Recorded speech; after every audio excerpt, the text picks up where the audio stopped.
This is TWiT.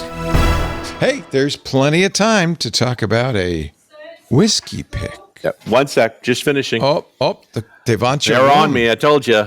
Okay, so, quickly then. For our very last bit, at a party last night, my friend William came up from South Africa, brought a bottle of the Boplaas 8 single grain whiskey. So this is from the Cow's Drop region in South Africa, which is generally known for making wine, and they famously made brandy going all the way back to the 1880s.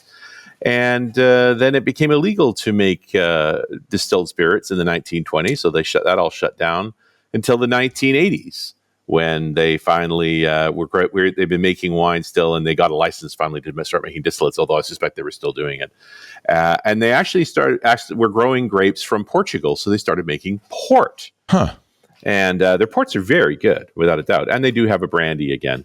But this particular is called the 8 single grain, but that grain is corn. It's maize. And it's not great. It's sort corn of liquor. bourbony, very sweet, but it had been aged in port barrels. Sweeter still. And that, really became problematic. But it's inexpensive if you can find it. It looks like it's only in South Africa. It's 1,000 rand, which is about $60. And not my first choice. If you're going to buy something from Boplaas, buy the port. You'll be happier. But it'd be good for mixing into, I don't know, a Long Island iced tea. Absolutely. No, I wouldn't do that. You can do that with lots of other things. Don't do that to yourself. All right. With that, I got to go. They're standing right beside me here. It's time to go. The Danish have come for you. All right. Thank you, Richard Campbell. RunnersRadio.com. .net rocks. See you later. Thanks. Paul, take care. Paul Thurrott, of course, Thurrott.com, and his books. Let's watch Richard get run off. We cannot wind up this show without a little whiskey. And one that I pushed was I'd had ready last week and wasn't able to use it. So now it's moved up a week. Is there any left? Is the question. That's it. No, it's long gone. Because I was staying with my friend Remy again while I was in the Netherlands. It was his son that was getting married, and he owns a whiskey shop now. And he knows I'm going to talk about the whiskey he feeds me on the show. So it's a big deal for him. So he pulled out a weirdo, the High Coast Quercus IV, the Mongolica. So the story of the distillery is awesome. It's about 450 kilometers north of Stockholm, in Sweden, up on the Gulf of Bothnia, which makes it 63 degrees north, making it the fourth furthest north distillery in the world. There's a couple in Norway and Iceland. It's even further north. Boy, it's cold up there. Holy man. Right on the Angerbin River. In fact, the distillery is about 30 kilometers up from the Gulf. Is cold good for whiskey? Well, this is a great question because it does affect the style of whiskey they're making.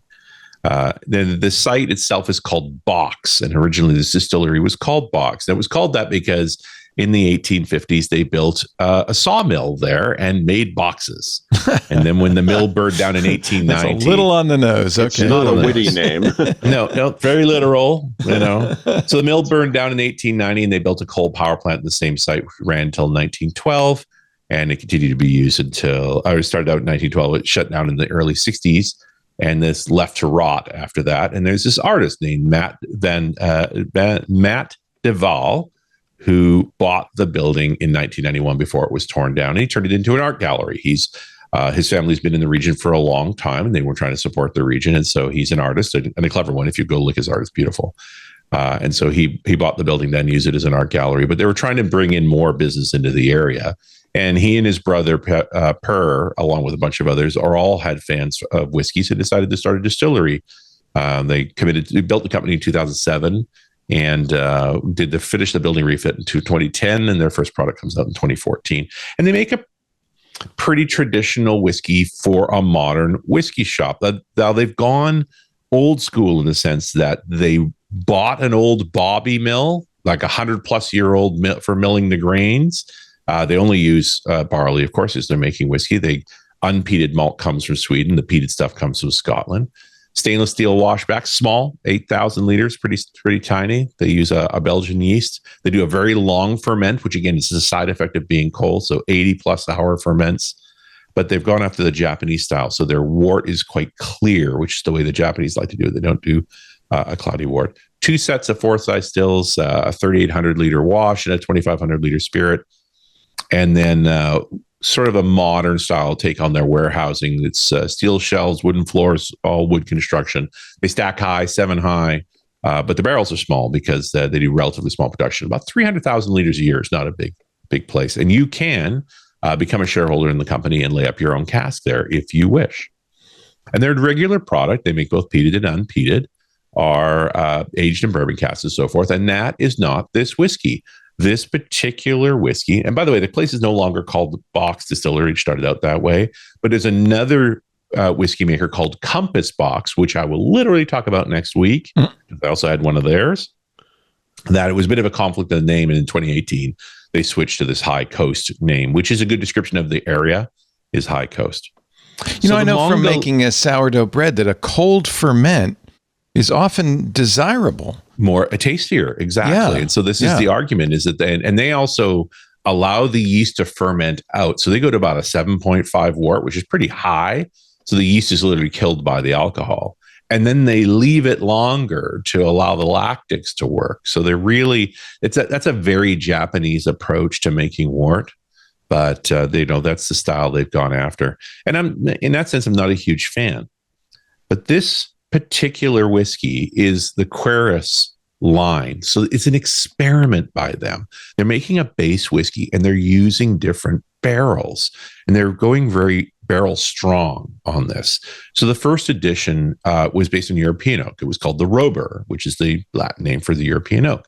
The second edition was the Alba. That's American oak. Both very familiar. Then they did the Patera, which is the European mountain oak, which you almost never see in whiskey. And this one is even rarer still. This is the Mongolica, which is an Asian oak that's native to Japan, China, Korea, Mongolia, and Siberia. It's different from the Mizunara oak, which is typically used in Japanese. So very rare wood. And this is why Remy brought it to me, because we're out to taste something that you're not going to taste elsewhere. And that being said, it wasn't a great whiskey. It's an experiment. It's a good story. The wood notes were really cool. So it's like, and this is €100 bottle of whiskey. So like $160. And you're not going to get it anywhere. It's incredibly rare. They don't make very much of this. But it's the ideal whiskey for someone who's deeply into whiskey, which is why Remy brought it to me. It's like, hey, try this. It's interesting. This is a wood you've never tasted before. And it was distinct, but just not a phenomenal bottle of whiskey. So it's a great experiment. The whiskey I'm going to talk about next week plays in the same realm where it's like whiskey for friends who like whiskey, as opposed to something I want to drink, as celebration, have fun with, and so forth. So, will I buy it again? No. Am I glad I had it? Damn right I am. Like you for sure. I've tasted something aged in Asian oak, and that's odd. And for me, that's a great experience. Yeah. From High Coast, the Quercus IV Mongolica. Which must make more sense in Swedish. But anyway. I don't think that's true, but no. Or in Mongolia. Very much experimental Quercus whiskey. is the genus of the European oak. The oak trees. They make the barrels. Well, all the Quercus that's just the name of an oak tree, right? Quercus alba is American oak. Quercus robur is European oak. Quercus miniatura is the Japanese oak. Interesting. Yeah. Mr. Richard Campbell. He's at runnersradio.com and .net Rocks, and God willing and the creeks don't rise, he's here every week. I'll be home next week as well, and I got a great whiskey for you.